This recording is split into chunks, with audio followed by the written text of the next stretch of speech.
Hello, boys and girls. Have a pleasant day. Welcome back to Nellai Nadar Senior Voice Channel. As you all know, we are in Chapter 6, Control Structures. In my last video, I explained about for loop, syntax related to for loop, then the range which is used along with for loop, then the flowchart, then the examples which is related to for loop. Okay, all these examples I discussed in my last video. Okay, so today I'm going to start jump statements in Python. What do you mean by jump statement? Already you learned in C++, right? The jump statements in Python is used to unconditionally transfer the control from one part of the program to another. That means, see, you all know that loops, especially for and while, without checking the condition, it will not allow the control to go inside the loop. If the condition is true, then only the control will go inside the loop. Okay, once the condition is true, it will allow the control to go inside the loop until the control becomes false. It will repeat the statement which is present inside the loop. Once the condition becomes false, then only the control will come out. Okay, suppose you want to stop in between. You can use this statement, break statement, right? There are three keywords to achieve jump statements in Python. One is break, another one is continue, another one is pass. Break and continue already you learned in C++, right? Pass is a special function which is used in Python. The following flowchart illustrates the use of break and continue. Now see the flowchart. The control enters inside the loop. If the condition is false, you all know that the control will not go inside the loop. It will come out and perform else statement, whatever is given along with else statement, right? And then any further statement is there, it will start executing. Suppose if the condition is true, the control goes inside and then it will start performing the statements. And once it reaches this place, this statement called break, okay, unconditionally it will send the control outside. It will not perform whatever statement is given after the break statement. Is it clear? Understood? Now we will see break statement. The break statement terminates the loop containing it. Terminates. Right? Terminates means it will completely stops. Control of the program flows to the statement immediately after the body of the loop. That means after the body of the loop, it will not execute anything. A while or for loop will iterate till the condition tested false. Already I told you. But one can even transfer the control out of the loop, that means terminate, with the help of break statement. When the break statement is executed, the control flow of the program comes out of the loop and starts executing the segment of code after the loop structure. You understood? So if break statement is inside a nested loop, remember, if you give break statement inside nested loop, you know what is nested loop? Loop inside loop. For inside for, or while inside while, like that. A loop inside another loop, break will terminate the innermost loop. It will terminate the innermost loop and it will come out. Okay. Now syntax for break. The control is entering inside the loop. It is checking for the condition. If it is false, it will come out. If it is true, it will go inside and it will check whether it is break statement. Yes means again it will exit the loop. No means it will keep on continuing. Understood? If break statement is there, right? Now, the working of break statement in for and while statements are shown below. Now, see here, for variable in sequence, if condition, suppose a break statement is there, it will take the control outside the loop.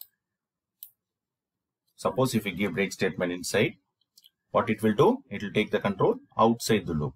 So whatever you had given inside the loop will not be performed. if you see in while statement, code inside the while loop, it will start performing if condition. If you give break statement here, what it will do, it will take the control outside the while loop. It will not perform any of these statements after break statement. You understood? Is it clear? Right. Now we will see one program. For word in jump statement. Okay. If word is equal to E, that means it will compare J is equal to E. J is equal to E? No. Okay. So it will not go inside. But here you see the indentation is wrong. This print statement should come here. Okay. I will show that. Okay. So J is equal to E? No. It will print J. Next is U. U is equal to E? No. So it will print U. Right? Then next is M is equal to E? No. It will print M. P is equal to E? No. It will print P. Then the space will be printed. Then statement S and then T, A, T. Now see here, word will get E. E is equal to E? Yes. So what happens? The break statement will take the control outside the loop. So it will not print any of the letters after this. Is it clear? Right? See the same program I typed. Okay, see the print statement. Exactly what is there in your textbook I typed. Now you see the output. You are not getting the output. Why? Because this print statement is given inside if, right? And this should come here. Is it clear? Understood? This is outside if now. This print statement is outside if. So now you see the output. Can you see the output now? After E, it is not printing any of the characters. Now you see the importance of the indentation. See the importance. If you give inside if, it will not print anything. Okay. See the indentation. Very, very important. Okay. Be careful when you are intending any statement in Python. The above program will repeat the iteration with a given jump statement as strings. Each letter of the given string sequence is tested till the letter E is encountered. When it is encountered, the control is transferred outside the loop block or it terminates. As shown in the output. You see, as shown in the output. It is displayed till the letter E is checked, after which the loop gets terminated. One has to note an important point here is that if a loop left by break, the else part is not executed. Okay. To explain this, let us enhance the previous program with else part and see what will be the output. Now here you see. Now here I'm going to add else, print and then print. Okay. Now see here, I introduced else part. Okay. See, else, print, end of the loop. So even this line will not be executed. See, I'm going to execute it. See, after printing jump statement, jump state, the break statement sends the control out of the loop. Right? You see the program again. See, it is given along with for. So it is taking the control out of the loop. Is it clear? Right? Okay. So what it is doing? It is comparing each and every character with E. Once word gets E, both are equal. So break statement is taking out of the loop. It will come to this place. And see here, JUMP-STAT. And then it is coming out of the loop. That is, control is coming out of the loop. And it is printing end of the program. This is end of the program. This is outside the loop. This line is up there. This line is printed just outside the loop. That's why it is printing end of the program. Note that the break statement has even skipped the else part. This one, this else part. Okay. Of the loop and has transferred the control to the next line following the loop block. Now we understood, right? Shall we go to continue statement? Continue statement, unlike the break statement, is used to skip the remaining part of the loop and start with next iteration. See here, the control enter inside the loop and checking for the condition. If it is false, it will exit, and if it is true, it will go inside. And if continue statement, if you give continue statement inside, what it will do? If yes, it will go back and check for the condition again. This will repeat. Okay, and see here, no means remaining body of the loop. We will see one example, then you will understand. All right. Now see this, for variable in sequence, code inside the loop. If condition is true, it will go inside. This continue statement, what it will do? It will take you back to if again. Okay, it will execute everything. It will take you back to the condition again, right? Similarly, same way in while loop, while test expression, code inside the loop. If condition is true, continue. It will take you back to if. You see the program, then you will understand. See here, for word in jump statement, same thing, right? If word is equal to E, so first it will check whether word is having J. J is equal to E, yes, so it will print, right? So it will keep on printing until word gets E. Okay, right? Once it encounters E, E is equal to E, yes, condition is true, it will continue. Okay, it will not print this E, it will not perform this statement, it will not go to this statement. Understood? So remember, when word gets J is equal to E, no, so it will not go inside. And again here you see this should come here, keep it in mind. Okay, indentation is very important. And so it comes out, and what is there in word? J. So J is printed. Okay, then again it will go back. Next statement, U. Next word is U. U is equal to E? No. So it will not encounter this. It will come out, right? Come out, I mean next line. So it will print U. M. P. Space. S. T. It is wrong. E will not be printed here. So what happens when it reaches this place, E is equal to E? True. Then only it will come inside. Now continue what it will do. It will send the control back to for again for checking the remaining characters.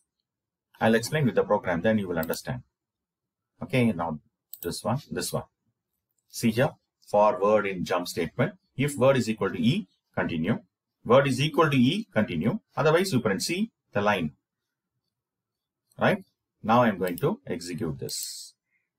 See here, JUMP space STAT, E is not printed. STATME here. E is not printed here. Okay? And so the above program is same as the program we had written for break statement, except that we have replaced it with continue statement. Right? As you can see in the output, except the letter E, all the other letters are printed, but there is mistake in the textbook, just correct it. Okay. Now the last statement is pass statement. Pass statement in Python programming is a null statement. Pass statement, when executed by the interpreter, it is completely ignored. That means it will not execute any of the statement. Nothing happens when pass is executed. It results in no operation. Then why you have to give pass? Pass statement can be used in if class as well as within the loop construct when you do not want any statement or commands within the block to be executed. That means, see here, A is equal to int input enter any number. If A is equal to 0, then pass, else non-zero values accepted. Now here, when you give pass statement, what will happen? It will not execute anything, and the control goes out. And what is the use of this? This acts as a container. What do you mean by that?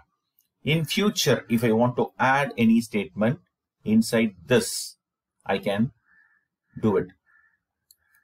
Right?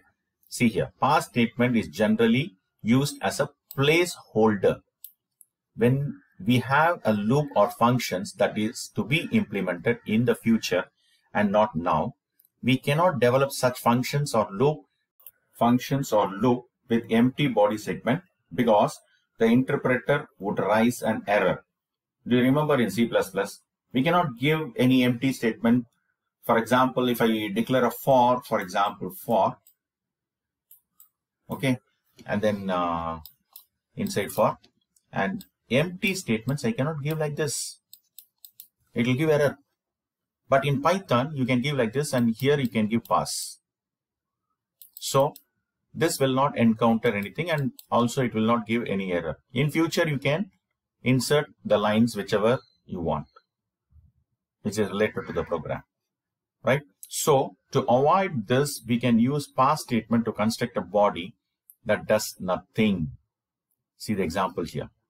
For val in computer, pass. So here, nothing is given, right? So it will not enter inside the loop. It will enter inside the loop, but it will not show any error directly. It will come out after encountering pass. End of the loop, loop structure will build in future. Now you understood about pass? That means instead of giving empty statement, you are giving pass. In future, you can insert any lines whichever is related to your program. That is the use of pass statement, which is not there in C++ or C. Understood? So that completes the chapter, and points to remember, very, very important for 1 mark, right? From points to remember, many of the questions will come for your public exam. Okay, go through all these points to remember, and very, very important chapter for your future programming, because without loops and without control statements, you cannot write any program. Okay, keep it in mind. Go through the chapter again and again. Still, if you have any doubts, you can ask me. Okay, children, take care. See you. Bye.